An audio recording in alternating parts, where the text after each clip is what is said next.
Marcos, ano ito? Anong ibig sabihin nito? Nanginginig na tanong ni Sofa sa kanyang asawa, habang mahigpit niyang hawak ang isang piraso ng papel. Isulat mo na lang ang pangalan mo, seryosong sagot ni Marcos.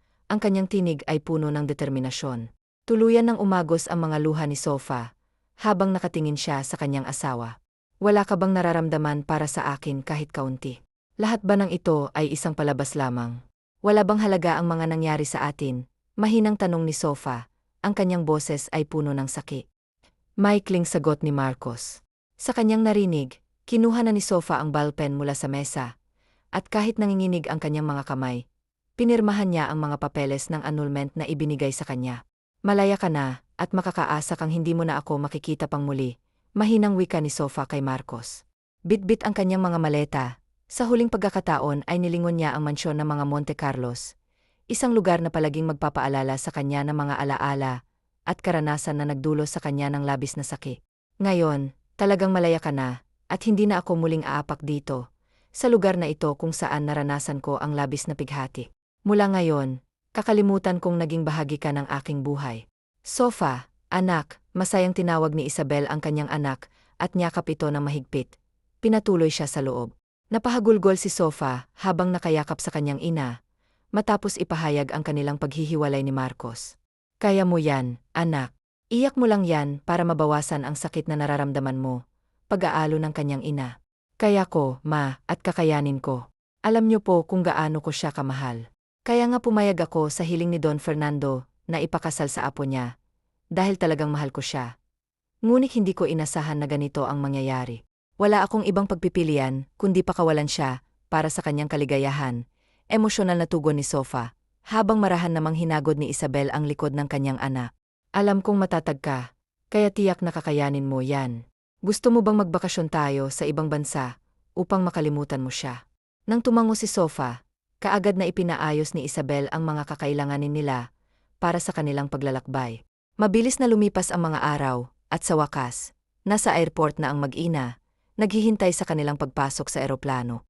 Nagpalingon-lingon si Sofa, tila may hinahana.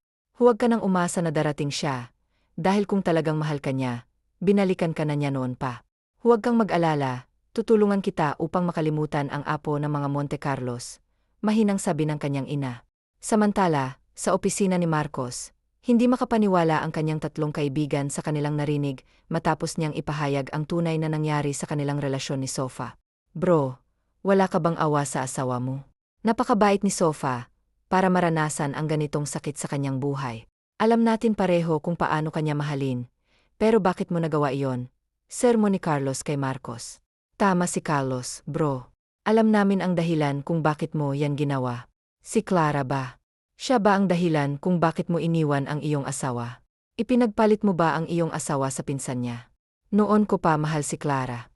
Bago pa kami ikasal ni Sofa, siya na ang nasa puso ko. Simpleng sagot ni Marcos sa kanyang mga kaibigan. Kaya mo palang gawin ang kasal ninyong dalawa. Sana nga hindi ka makarma sa mga desisyon mong ito, dahil kung mangyari yon, ewan ko na lang kung hindi kita masasapak. Galit na sabi ni Alejandro sa kanyang kaibigan. Para kay Marcos, tila wala lamang ang mga sinabi ng kanyang mga kaibigan, dahil nakatuon ang kanyang atensyon sa hawak niyang cellphone. Kailangan ko nang umalis. May lakad kami ni Clara, kaya kung dito pa kayo magsistay, kayo na ang bahalang magsara ng opisina ko. Tumayo si Marcos, bitbit ang kanyang coat, at iniwan ang kanyang mga kaibigan sa loob. Napailing ang tatlo sa ginawa ng kanilang kaibigan, bago sumunod dito. Welcome home, Senorita Sofa, bati ng katulong nila Sofa sa Canada. Maraming salamat, Jella. Kamusta ka na rito? Nakangiting tanong ni Sofa sa katulong. Naku, ayos lang po, ma'am. Ikaw po, kamusta? Mukhang lalo ka pang gumaganda ngayon. Nakangiting puri ni Jella kay Sofa. Binobola mo na naman ako, pero salamat pa rin. Pwede bang makisuyo sa mga gamit ko sa kwarto? Walang problema, senyorita. Magpahinga ka na rin. Alam kong pagod ka sa biyahe. Ipagpagamot mo rin ang sarili mo, ma. Alam kong pagod ka rin. Huwag kang mag-alala tungkol sa akin, anak. Sige na, umakyat ka na sa taas. Mukhang pagod ka na. Tumango si Sofa sa kanyang ina at umakyat sa itaas. Nakapikit ang mata ni Sofa at pagod ang kanyang katawan. Ngunit gising na gising ang kanyang diwa. Gusto niyang matulog upang makapag-relax ang kanyang isip. ngunit ayaw makisama ng kanyang utak. Paulit-ulit na bumabalik sa kanyang isip ang sinabi ni Marcos, bago siya umalis sa mansyon ng mga Monte Carlos. Mahal ko si Clara noon pa, at kaya ako pumayag na magpakasal sa iyo ay upang mas mapalapit ako sa kanya. Kusang tumulo ang luha ni Sofa, kahit nakapikit siya.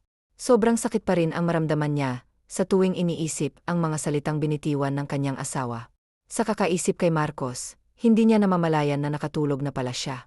Sa pagdaan ng mga araw, pinilit ni Sofa na aliwin ang sarili, upang makalimutan ang kanyang asawa. Hindi naging madali para sa kanya ang lahat, dahil kahit saan siya magpunta, mukha ng kanyang asawa ang kanyang nakikita. Anak, sumama ka sa amin upang makalimutan mo ang lahat. Huwag kang magkulong dito sa bahay. At saka, maipapakilala ko sa iyo ang isang tao. Alam kong magkakasundo kayo, dahil mabait siya, sabi ng kanyang ina. Ma, wala na akong panahon para diyan. Tama na ang isang beses kong pagkakamali. Hindi ko na po ulitin yon. Sino bang nagsabi sa iyo na ulitin mo ang iyong pagkakamali? Gusto ko lang na may makasama ka palagi, kahit na may mga lakad ako. Kaya sige na, bumaba ka na muna upang makilala mo siya, nakangiting sabi ni Isabel sa kanyang anak. Wala namang ibang choice si Sofa, kundi sundin ang kanyang ina. Pasensya ka na, iho, kung natagalan kami ng anak kong ito. O, pala, ang nag-iisa kong unika iha, si Sofa. Iha, siya naman si Diego, siya yung sinasabi ko sa iyo. Hey, Sofa. Nice to meet you, sabay abot niya ng kamay sa babae. Balik na bati ni Sofa. Tinanggap ang kamay ng binata at agad din itong bawiin. So, ano? Tara na. Sabay-sabay na lumabas ng bahay ang tatlo. Pinagbuksan ni Diego ang pinto, para kay Sofa, habang si Isabel ay nakangiting nakatingin sa dalawa. Sa isang sikat na mall sa Canada, naglibot ang tatlo, at dahil sa madaldal si Diego, mabilis na napalagay ang loob ni Sofa sa binata. Oh, Sofa, bagay na bagay ito sa iyo, sabay pakita ni Diego ng damit na kanyang napili para sa dalaga. Hindi ba masyadong revealing ang damit na yan? Parang hindi ito kasya sa akin, tutol ni Sofa sa naturang damit, na may halong pag-aalinlangan. Isukat mo na lang para malaman natin, mungkahi ni Diego. Nang isukat ni Sofa ang damit, tama nga siya, hindi ito umayon sa kanyang katawan. Sayang ang ganda, pero okay lang, maghahanap na lang tayo ng iba, nakangiting sabi ni Diego sa kanya. Kaagad namang tumango si Sofa, at magkasama silang naglibot sa buong mall, halos buong araw. Pagod na pagod, umuwi sila sa bahay ni Sofa. Iho, dito ka na maghapunan. Nagpaluto na ako sa katulong namin para sa iyo, anyaya ng ina ni Sofa kay Diego. Sa susunod na lang, tita. Magagabi na rin po kasi. Pero sa susunod, pwede rin po ba akong matulog dito? Tanong ni Diego na may ngiti. Naku, ikaw talaga, iho, puro kakalokohan, sagot ni Isabel, na may halong tawanan. Isang tunog ng tawa ang lumabas mula kay Diego, habang nakatingin siya kay Sofa at sabay na kumindat dito. Napangiti si Sofa sa kanyang gawi, at nagpasalamat siya sa magandang pakiramdam na dulot ng binata. Oh, hindi ba? Sabi ko sa iyo, mabait ang batang yun, nakangiting sabi ni Isabel sa kanyang anak. Sino po bang magulang ni Diego, ma? At paano po kayo nagkakilala? Tanong ni Sofa sa kanyang ina. Anak, siya ay anak ng kaibigan ko dito sa Canada. Katulad din natin, Pinay siya. Kaya ipinakilala ko siya sa iyo, dahil may tiwala ako sa kanya at alam kong mabait siya. Kaya panatag ako kung magiging magkaibigan kayong dalawa, paliwanag ni Isabel, na nagpatuloy sa pagngiti. Napatango si Sofa sa kanyang ina, na tila nagugustuhan ang ideya. Sa pagdaan ng mga araw, unti-unti nang nalilibang si Sofa kasama si Diego. Panay ang kanyang tawanan sa mga corny jokes ng binata. Are you okay? Nag-aalalang tanong ni Diego sa dalaga nang bigla itong napahawak sa kanya. Hindi, okay lang ako. Napagod lang siguro ako kaya ako nahilo, paliwanag ni Sofa, na may bahagyang pag-aalinlangan. Kaagad namang inayos ni Diego ang kanyang upo, upang hindi na siya mahilo pa. Samantala, sa Pilipinas, nag-aaway na naman si Clara at Marcos. Alam kong mahal mo siya, kaya ganito ang nangyayari sa tuwing magkasama tayo. Wala kang ibang iniisip kundi siya. Kalimutan mo na siya. Ilang beses ko bang sasabihin sa iyo na ako lang ang nagmamahal sa iyo ng totoo? Galit na sigaw ni Clara kay Marcos. Hindi ko alam kung ano na naman ang pumasok diyan sa isip mo, at kung ano-ano na naman ang iniisip mo. Wala na ba talaga tayong peace of mind? Sa tuwing magkasama tayo, wala ka ng ibang bukang bibig kundi si Sofa. Hiniwalayan ko na nga siya dahil sa iyo. Ano pa bang gusto mo? Tumayo si Marcos at kinuha ang kanyang coat. Saan ka na naman pupunta? Hindi pa tayo tapos. Hindi pa tayo tapos mag-usap, sigaw ni Clara sa binata. Ngunit hindi siya nito pinansin at diretso na itong umalis. Iniwan ang galit na dalaga. Walang hiya ka talaga, Sofa. Kahit nasa malayo ka na, ikaw pa rin ang dahilan kung bakit ako nagkakaganito. Galit na sabi ni Clara, habang pinagtatapon ang kanyang mga gamit sa kondo. Anong meron at nagaya kang uminom ngayon? Tanong ni Carlos kay Marcos. Huhulaan ko, nag-away kayo ni Clara at napagtanto mo na ba ngayon na malaki ang kaibahan ng asawa mo sa pinsan niya? Dagdag pa ni Carlos. Siya ang dahilan kaya kami nag-away. Wala na siyang ibang iniisip kundi si Sofa. Nasasakal na ako sa kakabahala niya, at hindi lang yon. Lahat ng babaeng nakapaligid sa akin, pinagsiselosan niya. Walang ganang sagot ni Marcos, na tila nawawalan na ng pag-asa. Kung sana noon mo pa ito nakita, hindi mo sana nagawang saktan ang asawa mo, na siya ring pinapangarap ng lolo mo para sa iyo noong siya ay nabubuhay pa. Kung sakaling nabubuhay pa si Don Fernando, iyak na galit siya sa ginawa mo sa babaeng itinadhana niya para sa iyo. Huwag na nating pag-usapan sila. Gusto ko lang uminom, tugon niya. Walang nagawa ang dalawang kaibigan, kundi ang samahan siya, hanggang sa hating gabi, bago siya umuwi. Pagpasok niya sa kanilang mansyon, tila naghari ang katahimikan. Walang kahit anong ingay ang marinig niya. Naalala niya ang kanyang asawa noong nasa mansyon pa ito. Sa tuwing ganitong oras siya umuwi, kaagad siyang inaasikaso nito, lalo na kapag siya ay nakainom. I miss you, wife. Mahina niyang bulong bago siya tuluyang nakatulog sa kanyang kama. Kamusta na siya, tita? Tanong ni Diego sa ina ni Sofa nang dumalaw siya sa ospital kung saan nakakonfine si Sofa. Okay na siya, iho. Buti na lang at malakas ang kapit ng bata, at hindi ito tuluyang nalaglag. Salamat sa pagdala mo sa kanya rito. Pasasalamat ng ina ni Sofa sa binata. Siya kasi ang nagdala kay Sofa sa ospital nang ito ay dinudugo. Hindi nila alam na buntis pala si Sofa. Maging siya ay nakalimutan na hindi pa pala siya dinadalaw ng kanyang kabuanan. Medyo nadismaya si Diego nang malaman na buntis si Sofa. Dahil sa maiksing panahon, napamahal na siya sa dalaga. Wala po yon, tita. Ang importante ay ligtas na siya at ang anak niya. Malumanay na sagot ni Diego sa ginang. Ilang araw lamang ang pagstay ni Sofa sa ospital. Nakalabas na rin siya. Kumain ka nito, anak. Kailangan mo ito, para maging healthy ang anak mo at ikaw rin. Simula ngayon, ako na mismo ang mag-aalaga sa iyo, upang maging ligtas kayo ng anak ko. Sabi ng kanyang ina. Maraming salamat sa pag-aalaga sa akin, ma. Kung wala ka siguro, ewan ko na lang kung ano ang nangyari sa akin.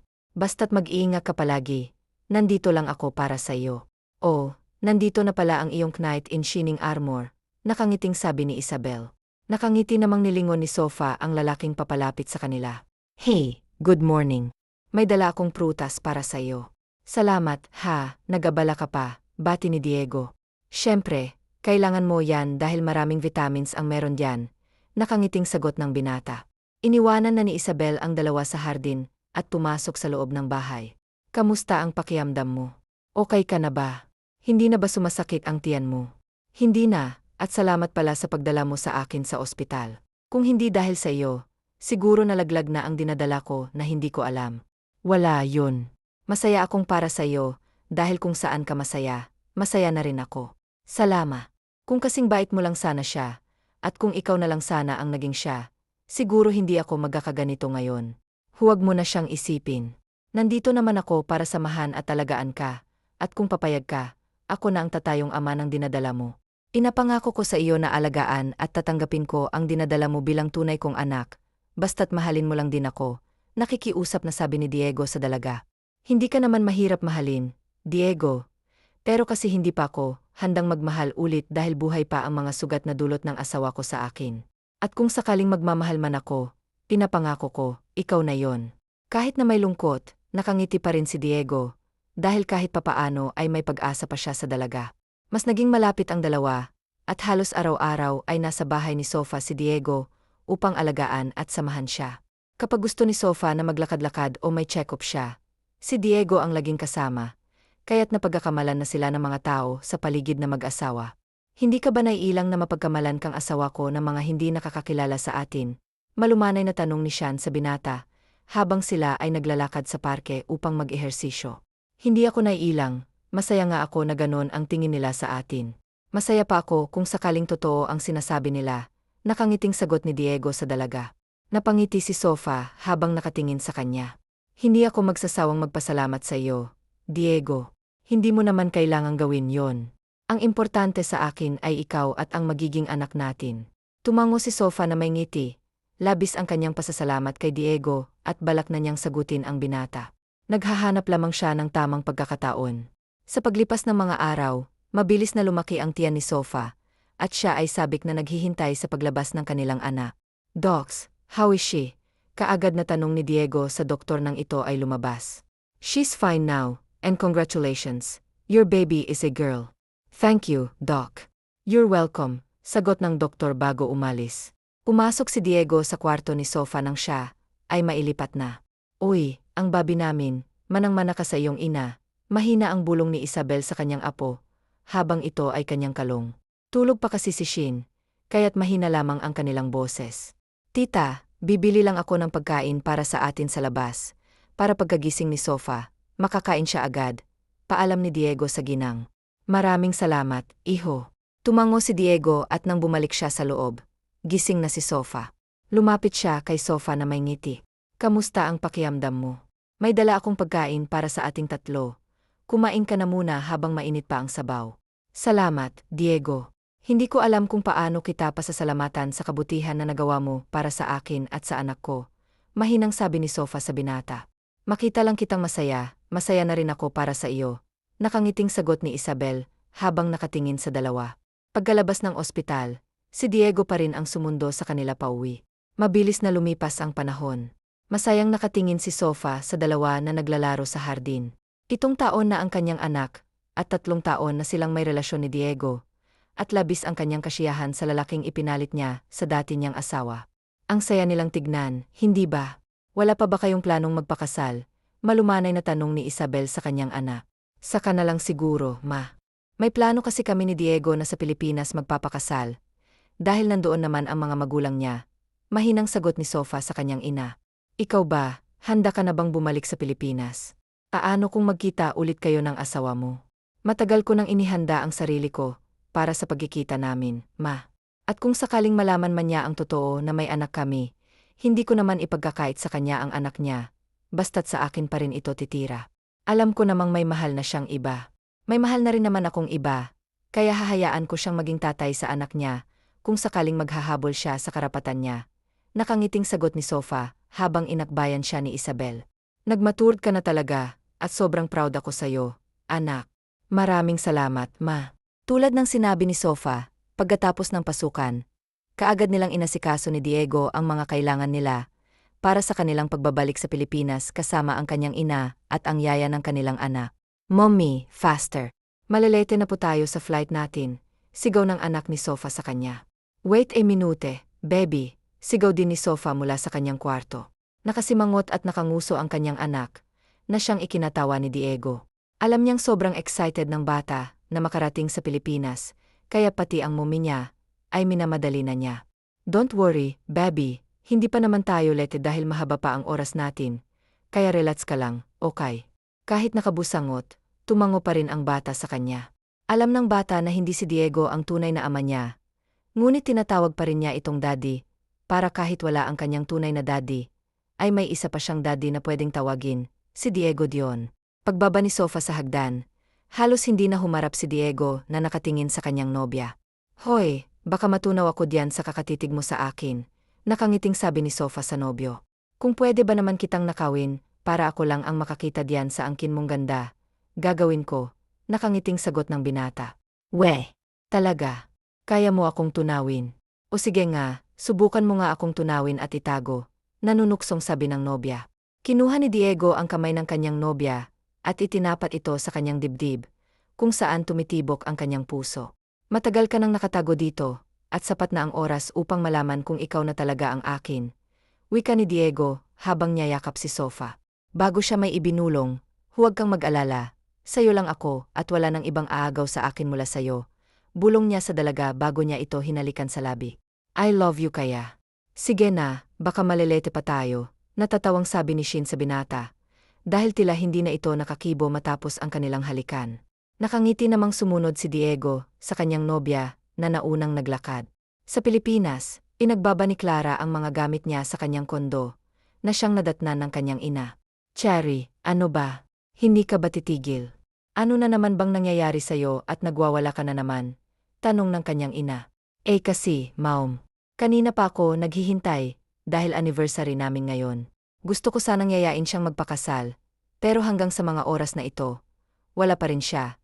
At nakakainis dahil hindi siya sumasagot sa mga tawag ko. Emosyonal na sagot ni Clara sa kanyang ina. My goodness, Clara, yan lang nagwawala ka na.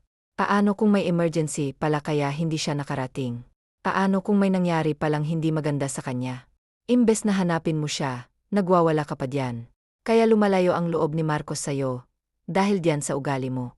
Saan ka ba kasi nagmana ng ugali? Naiiritang sabi ni Mara sa kanyang anak. Ma'am, kailangan pa bang itanong yan? Siyempre, sa'yo ako nagmana. Kanino pa ba ako dapat magmana, ha? Ikaw lang naman ang nanay ko, sagot ni Clara. Oh, yun na nga'y. Ako ang iyong ina, pero magkaiba tayo ng ugali. Lumalaban ako ng patas, hindi katulad mo na basta na lang magkakagusto sa lalaking may asawa. Ewan ko bakit nagkagusto ka diyan sa Marcos na, yan kesa sa mga manliligaw mo, na mas mayaman at mas may appeal pa. Hindi ko alam kung bakit tumatol ka sa kanya. Ma'am, Mommy, matagal na kaming nagmamahalan ni Marcos.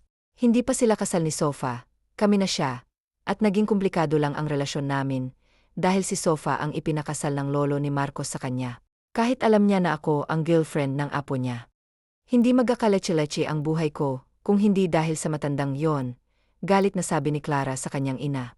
Hindi nakapagsalita si Mara sa sinabi ng anak. Hindi niya alam na ganito pala ang pinagdadaanan ni Clara. Gusto niyang tulungan ang anak na mag-aayos sila ni Marcos. Ngunit wala siyang magagawa. Hindi rin niya pwedeng sabihin sa dalaga na alam niyang hindi pa na-annul ang kasal ni Sofa at Marcos.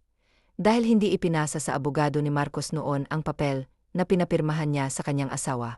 Kaya hanggang ngayon, asawa pa rin ni Marcos si Sofa sa batas, sa lupa at sa langit. Linisin mo itong kwarto mo at ako na ang bahala sa paghahanap kay Marcos. Bilisan mo ang pagkilos mo, dahil baka lalo pang hindi ka puntahan ni Marcos kapag nalaman niyang nagwawala ka rito sa kondo mo. Lumabas ng kwarto si Mara habang si Clara ay mabilis na niligpit ang mga gamit na nagkalat sa sahig. Ilang oras din ang itinagal ng biyahe ni Sofa bago sila lumapag sa Ninoy Aquino International Airport. Sa bahay na tayo didiretso dahil naghanda ng pagkain sila Mommy para sa atin.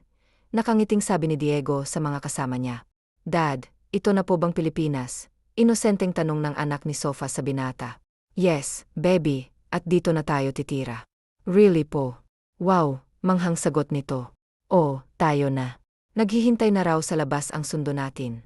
Hinawakan ni Sofa ang kanyang anak at iginiya ito palabas ng airport, kung saan naghihintay ang kanilang sundo. Dumiretso sila sa bahay ng mga magulang ni Diego, kung saan napagkasunduan nilang magpahinga muna bago tumuloy sa kanilang sariling tahanan. Pasok po kayo, Ma'am, Senyorito. Maligayang pagdating po sa inyo. Maraming salamat, Manang Lydia. Masayang sinalubong ni Karen ang mag-ina kasama ang anak niya at ang anak ni Sofa sa bahay nila. Kamusta na kayo? Naku, mabutit nakabalik na kayo rito. Kamusta ka na, Isabel? Sabay beso niya sa ginang. Okay lang ako, Karen, nakangiting sagot ni Isabel sa kaibigan. Ikaw, iha. Kamusta ka na? Hello, Bobby, kamusta na ang apo ko? I'm okay po, Granny, masayang sabi ng bata. Okay lang po, tita. Kayo po kamusta po kayo dito? Si Tito po pala, nasaan? Nasa opisina pa iha, nakangiting sabi ng ginang. Baka nakalimutan niyo po, nandito pa ako. Tila nagtatampong sabi ni Diego sa kanyang ina. Ano ka ba naman? Saan kahapon pa tayong nag-uusap tapos magtatampo ka na kaagad? O sige na, huwag ka na magtampo diyan. Halina kayo kakain na tayo, masayang nagsalo-salo sa pagkain ng pamilya nila Sofa at Diego. Pagkatapos ay nagpahinga lang silang saglit bago tumuloy sa kanilang bahay. Love, maraming salamat sa paghatid mo ha. Alam kong pagod ka rin kaya magpahinga ka na muna dito. Mamaya ka na umuwi. Pigil ni Sofa sa nobyo niya. Kung sasamahan mo akong magpahinga, bakit hindi bukas pa ako uwi? Nakangising sabi ni Diego sa nobya. Mahina siyang nahampas ni Shin sa dibdib na kaagad niyang ikinadaing. Aray napahawak sa kanyang dibdib si Diego nang hampasin siya ni Sofa. Kaagad namang nahintatakutan si Sofa. Love, anong nangyari? Sorry, saan ang masakit? Sabihin mo sa akin, natataranta niyang tanong sa binata. Dito, masakit dito. Turo niya sa dibdib niya sa tapat ng kanyang puso. Kaagad namang hinawakan ni Sofa ang itinuturo ni Diego sa kanya. Nakangisi namang hinuli ni Diego ang kamay ng nobya, bago niya ito hinapit at ikinulong sa bisig niya. Kaagad namang napamulagat si Sofa nang mahinang tumawa si Diego. Akala mo totoo, no? Sira ulo ka talaga. Ba't mo ginawa yon? Alam mo bang kinabahan ako ng sobra sa ginawa mo? Akala ko totoong may sakit ka na, bulyaw ni Sofa sa binata. Malaki naman ang ngiti ni Diego nang yakapin ang nobya. I know, I'm sorry, gusto ko lang makita kung paano ka mag-alala sa akin at ngayong alam ko na nasobra ka mag-alala sa akin. Hindi ko alam kung kaya ko pa bang mawala ka sa akin. Mahinang sabi ni Diego, habang nakapatong sa balikat ni Sofa ang mukha niya. Kaagad namang kumala si Sofa sa pagkakayakap ni Diego sa kanya. Ano ba yung pinagsasasabi mo? Bakit? May problema ba? Malumanay na tanong ni Sofa sa binata. Wala naman, nag-worry lang ako kasi nasa Pilipinas na kasi tayo. At alam kong hindi magtatagal ay malalaman na niya na nakauwi ka na galing ibang bansa. Malumanay niyang sagot sa nobya. Yun lang bang dahilan? Gumiti na matamis si Sofa sa binata bago siya yumakap dito. Tandaan mong ikaw na ngayon ang binibigyan ko ng karapatan sa akin. Matagal na kaming wala ni Marcos at kung sakaling magkita man kami, wala na sa akin yon. Mahal kita, hindi lang dahil sa sakripisyo mo sa akin, kung hindi dahil sa pinili ka ng puso ko. Mahal na mahal kita. Tatandaan mo yan ha. Thank you. Thank you, love. Kinintala ni Diego ng halik sa labi at noo si Sofa bago ito nagpaalam na alis na siya. Hindi na siya nakapagpaalam pa sa ina at anak ng nobya dahil kasalukuyan nang nagpapahinga ang mga ito ngayon sa kanilang kwarto. Inihatid lang ni Sofa sa labas ng bahay nila si Diego at nang makalayo na ang kotse ng binata ay saka pa lang siya pumapasok sa loob ng bahay. Dumiretso na siya sa kanyang kwarto bago pa sa lampak na inihiga ang sarili sa malambot niyang kama. Hindi maiwasan ni Sofa na isipin kung anong magiging reaksyon ni Marcos pag nakita siya lalo na pag nalaman nito na may anak sila. Nasa ganong pag-iisip siya nang umilaw ang cellphone niya. Nakasilent kasi ito kaya wala itong tunog. Love, tulog ka na ba? Hindi kasi ako makatulog, iniisip kita, basa niya sa text ni Diego. Bigla namang nag-init ang PC ni Sofa dahil sa text na nabasa. Simpleng pakilig lang ni Diego sa kanya, ay bumibigay na siya, at inaamin niya sa sarili niyang in love siya rito. Talaga ba ako ang iniisip mo? Ikaw din ang iniisip ko eh. Nilagyan pa niya ng emoji na nakangiti ang text niya at sinend ito. Hindi pa yata nakakarating ang text niya nang tumawag ang binata. Ayaw mo yata akong patulugin dahil sa sinabi mo, kaagad na sabi ni Diego sa kanya. Mahina namang napatawa si Sofa sa bungad ni Diego sa kanya. Naglalambingan lang ang dalawa sa tawag, hanggang sa nalobat na ang cellphone ni Sofa, saka pa ang napilitan si Diego, napakawalan ng dalaga. Malalim na buntong hininga ang pinakawalan niya. Hindi niya alam kung bakit nagkakaganon na lang siya. Bigla na lang parang ayaw niyang malayo sa tabi ng nobya. Kinabukasan, habang busi si Marcos sa opisina, ay bigla nilang bumukas ang pinto at tumasok doon si Clara. Sobrang iksi ng suot niyang skirt. Kaagad na tumaas ang kilay ni Marcos na makita ang suot ng dalaga. Naubusan ka na ba ng damit at ganyan nakaiksi ang suot mo? Hindi ka na ba nahihiya? Konti na lang makikita na yang kaluluwa mo. Kaagad naman sumimangot si Clara nang marinig ang sinabi ng binata sa kanya. Bakit hindi ba maganda? Sabi ni Mommy okay naman daw at maganda naman dahil maputi naman ako. Sabi pa ng babae na ikinailing na bumalik sa pinipirmahan niyang papeles ang tingin ni Marcos at hindi na pinansin ang babaeng nasa harap niya. Bakit ka ba nandito? Wala ka bang trabaho sa inyo? Tanong ng binata sa dalaga. Wala naman akong gagawin sa bahay eh. Saka may mga katulong naman na gumagawa ng mga gawain doon like pagluluto ng pagkain namin. Ano naman ang silbi nila binabayaran buwan-buwan kung hindi nila gagawin ang trabaho nila?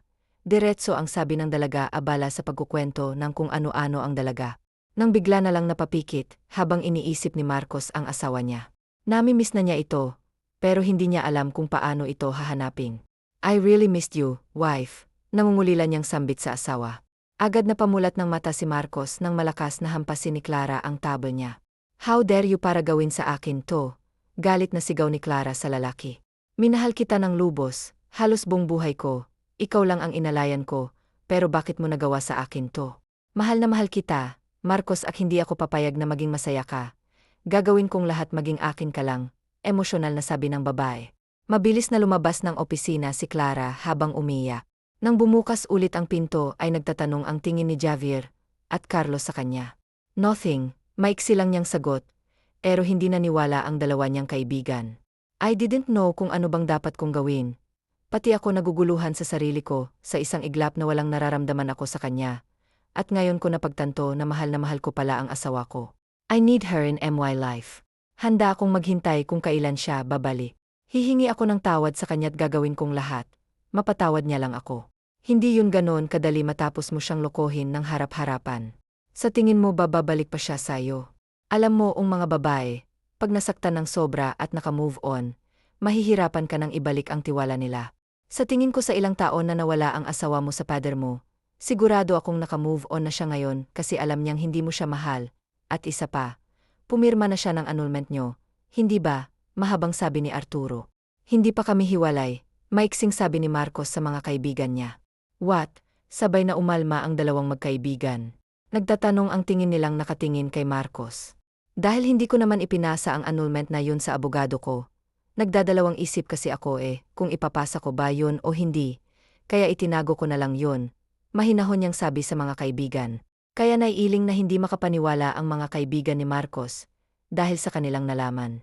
Kung hindi pa nila ito kinulit ay hindi pa ito magsasabi ng totoo sa kanila.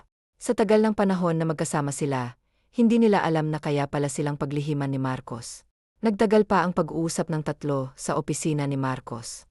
Nagpa-deliver na lang din ng pananghalian nila si Marcos para doon na sila kumain. Ano nang plano mo ngayon, Cha? Na hindi ka pa kakawala ni Clara. Alam mo kung gaano kabaliw sa'yo yun. At alam nating pareho kung anong kaya niyang gawin makuha ka lang. Sabi ni Carlos. Nakipaghiwalay na ako sa kanya, pero ayaw niya. Kita mo. Ano naman kaya ang gagawin niya pag nalaman niyang hindi pa pala kayo hiwalay ni Sofa? Wala na akong pakialam sa kanya, ang importante sa akin si Sofa. Mahinahong sabi ni Marcos. Speaking of Sofa, nakita siya ni Kemel kagabi sa labas ng airport kasama ang ina niya. Kibit balikat na sabi ni Arturo. What? Moron, bakit ngayon mo lang sinabi? Si Carlos yun Nagulat din sa sinabi ni Arturo. Nakalimutan ko nawala sa isip ko. At saka, sabi ni Kemel, mas gumanda pa daw ang asawa mo ngayon. Pero may kasama daw siyang lalaki na gwapo din, hindi na daw niya ito nakausap dahil nakapasok na raw kaagad si Sofa sa sasakyan. Dugtong ni Arturo. Hindi alam ni Marcos kung anong mararamdaman niya ngayong nalaman niyang nakabalik na ang asawa niya. Excitement at kabang nararamdaman niya. Pero palaging nakatatak sa utak niya na babawiin niya ang asawa niya. Mommy, anong gagawin ko? Hindi sila pwedeng magkita, ma'am. Babalikan siya ni Marcos. Akin lang si Marcos, ma'am. Akin lang siya. Mas lalo akong mahihirapan akong din ulit ang loob niya. Pag nagkita pa sila, hindi mapakaling sabi ni Clara sa kanyang ina. Ayaw mo siyang magkita sila ng asawa niya Bakit ba kasi nang una pa lang ay hindi mo na siya niyayang magpakasal habang mahal ka pa niya? Mas pinapairal mo kasi ang kapraningan mo Ang akala mo kasi ay hahabulin ka ni Marcos pag lumayo ka. Why ano ngayon, kabaliktaran na ang nangyayari dahil ikaw na ngayon ang naghahabol sa kanya. Buliyaw ni Mara sa anak. Hindi naman nakaimik si Clara sa sinabi ng ina. Totoo naman kasi ang sinabi nito sa kanya. Naiyak na lang na naitakip ni Clara ang kamay niya sa kanyang mga mata. Ready ka na ba, Baby? Tanong ni Sofa sa anak niya. Gagala kasi sila sa mall.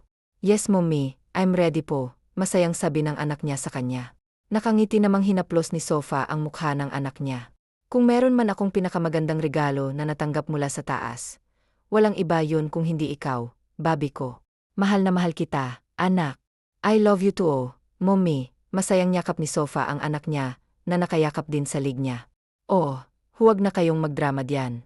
Tara at nandito na si Diego, sabi ni Isabel sa dalawa kaya sabay nang lumabas ng bahay ang tatlo. Daddy, masayang tumakbo si Lucas sa ama niya at agad na nagpabuhat dito. Wow, ang ganda naman ng Bobby ko. Really po. Mas maganda pa po kay mommy. Napatawa ng tuluyan si Diego sa tanong ng anak niya sa kanya. Of course. Maganda si Bobby, pero mas maganda si mommy. At pangalawa si Bobby kay mommy. Nakangiting sabi ni Diego. Nakasimangot naman si Luca na tumingin sa ama niya. I hate you, Daddy, nakasimangot na sabi ni Cassie. Si Sofa, dinig na dinig ang sinabi ng anak, ay napatawan na rin na lumapit sa dalawa. Don't worry Bobby, para kay mommy mas maganda ka kaya huwag ka na magtampo. Dahil sa puso't isip ni mommy si kilang maganda. Saka palang umiti uli si Cassie nang marinig ang sinabi ng kanyang ina, habang naiiling naman si Isabel at Diego na tumingin sa dalawa. Pagdating nila sa mulay, kaagad na hinila ni Kosi ang kanyang ina sa loob. Baby, be careful.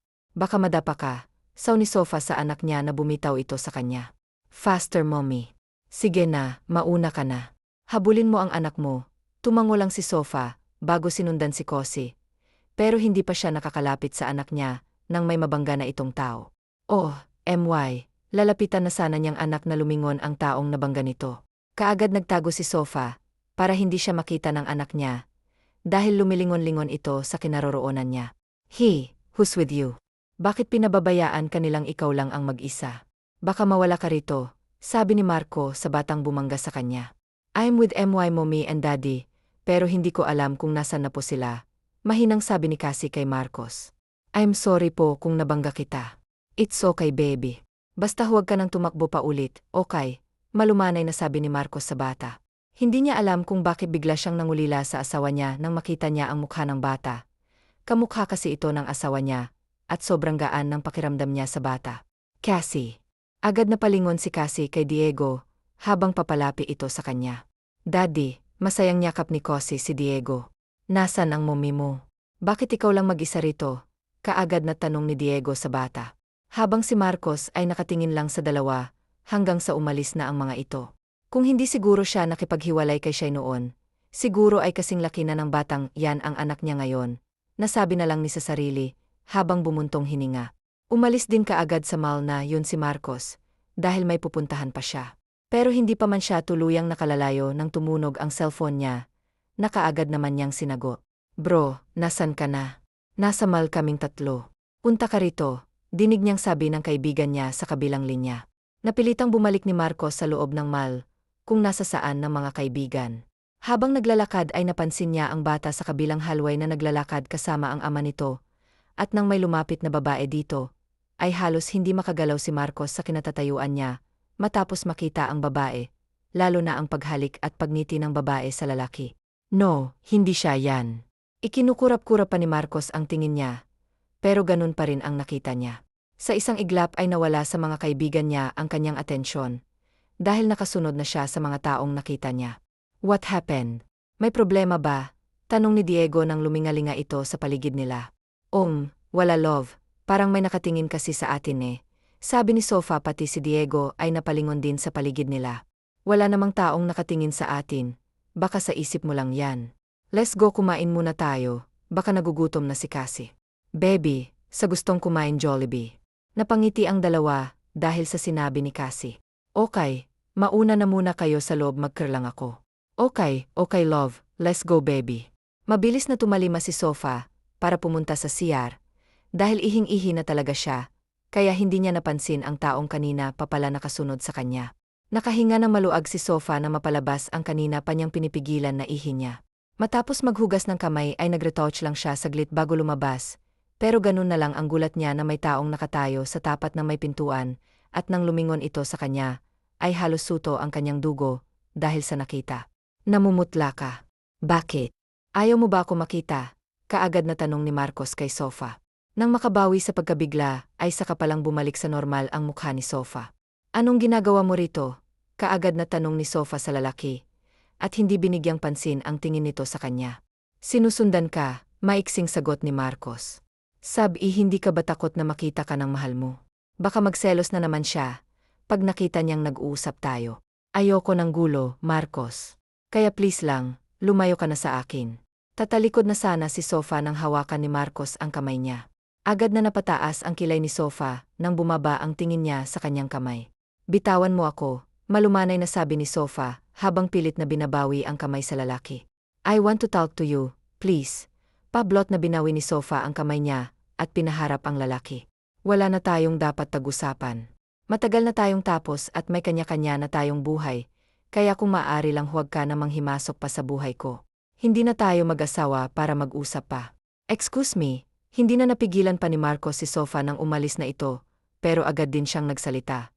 You're still my wife until now. Salitang nagpatigil kay Sofa sa paghakbang. Galit niyang hinarap ang lalaki, at sa isang igil, pay lumapat ang kamay niya sa pisngi ng lalaki. How dare you? How dare you para sabihin sa akin na asawa mo pa ako, matapos mo akong papirmahin ang annulment papers? galit na sabi ni Ese sa dating asawa niya.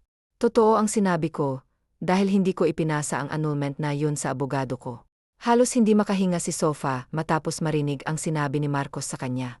Hindi siya makapaniwalang nakatingin sa dating asawa na ngayon ay nagmamakaawa ang tingin sa kanya. Nasisiraan ka na ba ng bay? Bakit? Anong dahilan at hindi mo yun ipinasa sa abogado mo? Dahil gusto ko. Mariing napapikit si Sofa dahil sa narinig mula sa lalaki. Kahit kailan talaga wala ka talagang kwenta, kaya nga nagsisisi ako kung bakit minahal pa kita noon at nagsisisi ako kung bakit pa ako pumayag na magpakasal sayo. Pero wala na akong maggawa dahil kasal na ako sayo. Pasensya ka na ha, pero naka-move on na ako sayo. Tumalikod na si Sofa na magsalita uli si Marcos. Nagsisisi ako sa ginawa ko sayo dahil mahal kita, diretsong sabi ni Marcos sa asawa niya. Napatawa habang humarap si Sofa sa lalaki. Nagpapatawa ka ba? Dahil kung hindi ka nakakatuwa, wala na akong pakialam sayo at kung ano man ang nararamdaman mo sa akin. Wala na akong pakialam dahil may mahal na akong iba. Hindi ka pwedeng magmahal ng iba hanggat kasal ka sa akin, mariing sabi ni Marcos. Akmang hahawakan niya si Sofa nang may magsalita sa likod nila. She's not yours now, sa akin na siya at ako na ang mahal niya. Kasama ang anak namin kaya kung maaari layuan mo ang asawa ko, dahil ayokong may kaagaw sa kanya. Napakuyom ang kamao ni Marcos matapos makita kung paanong hapitin ni Diego si Sofa. She's not yours dahil asawa ko siya hanggang ngayon.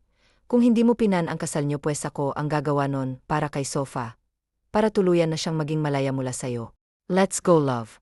Hindi na nakagalaw pa si Marcos nang alalayan ni Diego si Sofa para makalayo mula sa kanya. Kung patalim lang siguro ang mga mata niya, humandusay na siguro sa sahig ang lalaking kasama ng asawa niya.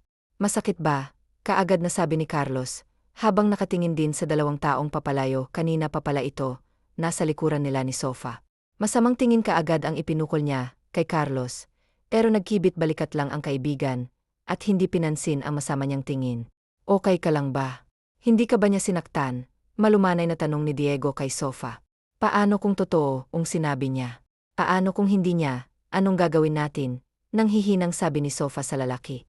Ese, don't worry kung totoo man ang sinabi niya ako mismo ang gagawa ng paraan para maan ang kasal yung dalawa. Malumanay na sabi ni Diego. Kaagad namang nabuhayan ng loob si Sofa dahil sa narinig mula sa binata. Siki pala, nasan siya? Saka pa ang naalala ni Sien ng kanyang anak na kay Tita Isabel. Si tapos na raw kasi ang meeting niya with her friends at dahil hindi kanya makontak, kaya sa akin na lang siya tumawag at pinuntahan kami sa loob ng Jollibee. Paliwanag ni Diego. Nakahinga naman ng maluwag si Sofa na malaman na nasa kanyang ina ang anak niya. Matamlay na umuwi si Sofa sa bahay nila. Hindi niya alam kung anong gagawin ngayon. Alam niyang hindi pa pala siya anal kay Marcos at mas lalo siyang mahihirapan kapag nalaman ni Marcos na anak niya ang batang kausap sa mall kanina. Uminom ka muna ng tubig para mabawasan ang nararamdaman mo ngayon. Kailangan mong huminahon love. Ano bang nangyari? Bakit niyo kami kaagad na pinauwi? Kaagad na tanong ni Isabel sa anak niya nang makapasok siya sa loob ng bahay. Stella, dalhin mo muna si Ki sa kwarto niya. Mag-uusap lang kami. Opo, ma'am. Bobby kayaya ka na lang muna ha. May pag-usapan lang kami. Okay po mummy, dinala ng yaya si Ki sa taas saka palang din nagsalita si Sofa. Anong gagawin ko? Nagkita kami kanina ni Marcos sa mall at sinabi niyang hindi pa ako anal sa kanya. Problemadong sabi ni Sofa. Naniwala ka naman agad Ana. Baka naman hinuhuli ka lang niya. Di ba sabi mo may pirma na yung annulment na ibinigay niya sayo? Alam ko kung kailan at hindi nagsisinungaling si Marcos sa akin. Ma, at sa sinabi niya sa akin kahapon alam kong totoo yon hindi pa ako anal sa kanya. Hayaan mo muna kumonsulta ako sa abogado ko bukas para malaman natin kung anong dapat nating gawin. Magpahinga ka na muna, alam kong pagod ka. Payo ng kanyang ina. Tita is right, love. Uwi na rin muna ako para kumonsulta sa abogado namin kung ano bang dapat nating gawin. Pagod na tumango si Sofa sa kasintahan. Umalis na si Diego. Umakyat na rin si Sofa sa kwarto niya. Pagod ang isip niya sa kakaisip sa mga nangyari ngayong araw. Gusto niyang matulog at magpahinga, pero ayaw ng isip niya. Ano pa bang kailangan mo sa akin? Bakit mo to ginagawa? Mahinang sambit ni Sofa. Habang sa mansyon ng mga Monte Carlos, ay dumating na rin ang abogado ni Marcos para pag-usapan ang tungkol sa kasong isasampa niya kay Sofa kung sakaling hindi ito papayag sa gusto niya.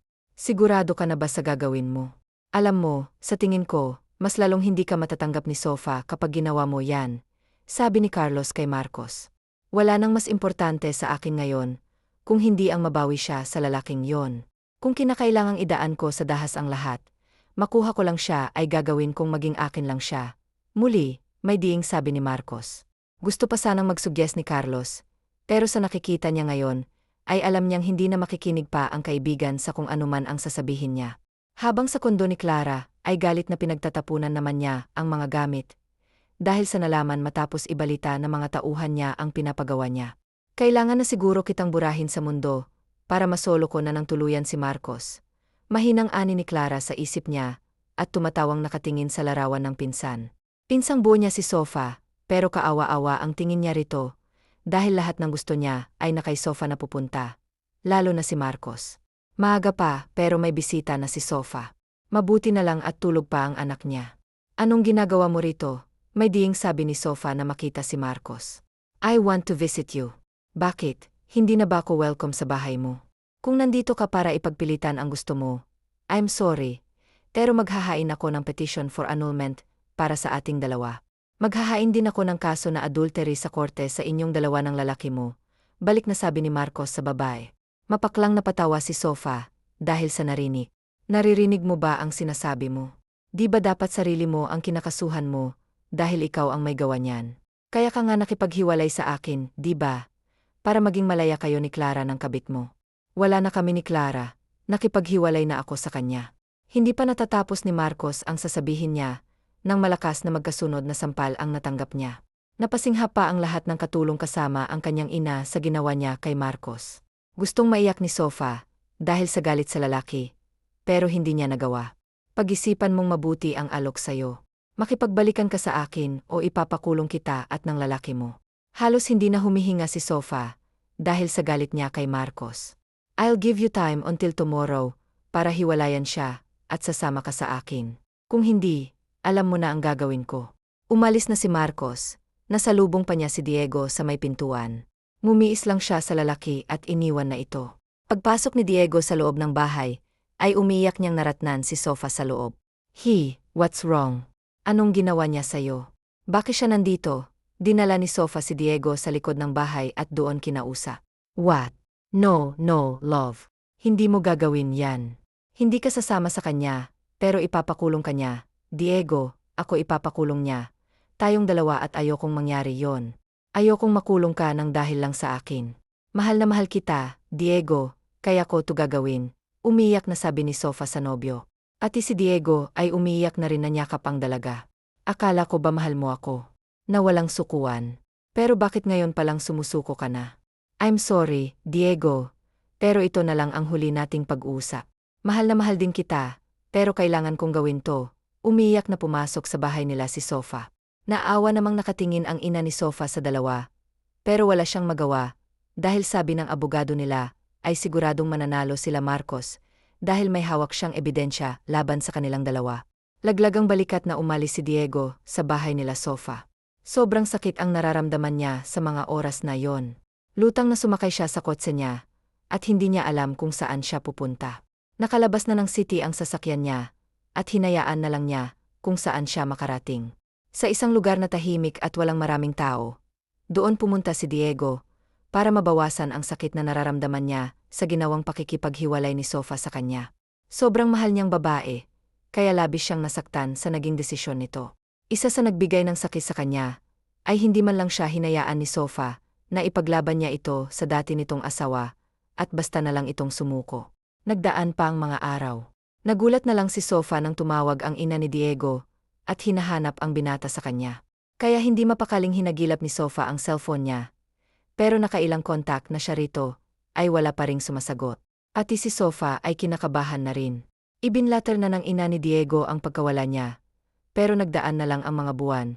Wala pa ring balita sa binata. Samantalang si Sofa ay hindi na rin tumuloy sa pakikipagbalikan kay Marcos dahil kay Diego. Hindi ka pwedeng hindi tutupad sa usapan natin. Pumayag ka na sa gusto ko at kapag hindi ka tumuloy. Bakit? Ipapakulong mo ako, galit na sabi ni Sofa kay Marcos. Gawin mo kung ano man ang gusto mong gawin. Wala na akong pakialam sa'yo. Kung diyan ka masaya, go ahead. Basta hindi na ako babalik sa'yo. Mas importante sa akin si Diego, at hindi ikaw ang taong makakapigil sa akin. Sa binitawang salita ni Sofa, ay tuluyan ng nalaglag ang balikat ni Marcos. Umalis na ang asawa niya, at hindi na siya nilingon pa nito. Unang pagkakataon na tumulo ang mga luha niya sa sobrang sakit na nararamdaman. Sa mga oras na yon ay saka palang naisip ni Marcos na ganun, pala kasakit ang naramdaman ng asawa niya noon, nung pinilit niya itong pumirma sa annulment, dahil gusto niyang maging malaya. Ma, ikaw na munang bahala kay Kisha, susundan ko lang po si Diego, pagpapaalam ni Sofa sa kanyang ina. Sobrang nagsisisi siya kung bakit niya, yun ginawa sa taong labis na nagsakripisyo sa kanya, kaya naisipan niyang babawi siya rito. Huwag kang mag-alala sa anak mo. Ako nang bahala sa kanya. Basta kailangan pagbalik mo rito, kasama mo na siya ha. Makakaasa ka, ma. Aalis na po ako. Kumaway-kaway si Isabel na nakatingin sa anak niyang papalayo ang sinasakyan nitong kotse. At ipinagdasal niyang sana, ay maging masaya na ang anak niya. Mahaba-haba rin ang ibinyahe ni Sofa, bago sila nakarating sa lugar, kung saan doon namamalagi si Diego. Napatingin pa siya sa magandang tanawin na nasa paligid niya. Ang ganda po pala dito, mahina niyang ani na dinig naman ang kasama niya. Opo, ma'am. Maganda po talaga dito at ito lang ang palaging pinupuntahan ni Sir. Kapag may problema siya. Private property po kasi nila ito at tanging sila lang ang pumupunta rito. Sabi ng driver ni Sofa, driver din ng pamilya ni Diego. Sumunod po kayo sa akin, ma'am. Nandito po ang malaking bahay nila sa likod. Tahimik lang na sumunod si Sofa sa driver, at paghinto nila, ay isang malaking bunggalo ang bumungad sa kanya. Sa likuran po ng bahay na yan, meron po diyang maliit na bahay na nasa taas ng isang puno. Diyan po si Sir na mamalagi. Ipapasok ko na lang po itong dala mo sa loob. Ikaw na lang ang pumunta sa kanya, may hagdan naman po ang bahay na yon. Medyo mataas, pero may hawakan naman po, para hindi ka mahulog. In short, isa pong treehouse ang nasa likod ng bunggalo na to. Tumango lang si Sofa sa driver at umalis na ito. Samantalang si Sofa ay nagtungo na sa sinabi ng driver sa likod. Kinakabahan man ay pinilit ni Sofa na akyatin ang treehouse na nasa taas ng puno, dahil alam niyang nandoon sa taas si Diego. Hingal pa siyang nakarating sa taas, dahil sa sobrang tako. Malakas ang hangin sa taas, kaya nilipad ang mahaba niyang buhok na siyang lalong ikinatakot niya. Diego, tulong, kaagad na sigaw ni Sofa nang biglang lumakas ang hangin sa taas. Natatakot siyang bumitaw sa hawakan, dahil feeling niya, ay mahuhulog siya pag ginawa niya yon. Naalimpungatan si Diego mula sa mahimbing niyang pagkakatulog nang may marinig siyang iyak mula sa labas na maliit niyang kubo, kaya kahit inaantok ay tumayo siya mula sa duyan at lumabas ng kubo. The heck? What are you doing? Pasigaw na tanong ni Diego nang makitang nakaupo, habang umiiyak ang babae na nakahawak sa hawakan ng hagdan. Mabilis na hinila siya ni Diego papasok sa loob ng kubo at pinaupo sa duyan kung saan siya natulog. Bakit ka ba umakyat na walang pasabi ha? Aano na lang kung nahulog ka?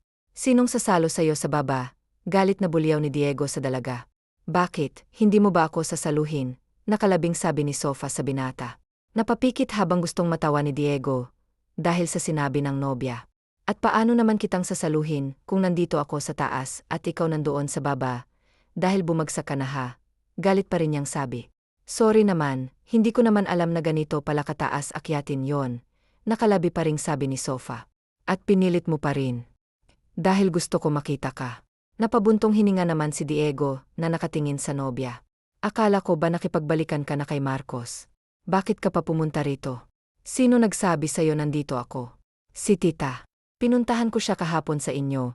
Hindi kasi ako naniniwala na wala siyang alam kung nasaan ka. Bakit ka pa pumunta rito? Nami-miss na kita, nakalabing sabi ni Sofa. Lihim namang napangiti si Diego sa inamin ng dalaga. Bakit mo naman ako nami-miss? Di ba may Marcos ka na eh? Anong magagawa ko kung ikaw ang gusto ko? Saka ayaw mo bang nandito ako nakasama mo? Alam kong babalikan ka pa rin ni Marcos, lalo na pag nalaman niyang may anak kayo eh. Ako, ano bang laban ko sa kanya? Di ipaglaban mo rin ako. Dahil may anak ka rin naman sa akin nakangiting sabi ni Sofa sa binata. Kaagad na napalingon si Diego, kay Sofa na nakangiti sa kanya. What did you say again? Ang alin? Na may anak ka sa akin. Bakit, ayaw mo ba? Kung ayaw mo, pwede namang ipaanggid ni Diego si Sofa at itinapat sa mukha niya ang mukha nito. Yan ang huwag na huwag mong gagawin. Makakapatay na talaga ako pag bina. Bago pa man matapos sabihin ni Sofa ang sasabihin ng binata, Siya na mismo ang humalik dito. Halik na puno ng pagmamahal at pagkasabi. Kaagad namang tinugon ng binata ang halik ni Sofa, hanggang sa bumaba sa lig ng nobya ang halik. Kusa namang binigyan ni Sofa ng daan ang lalaki, para mas mahalikan pa nito ang lig niya.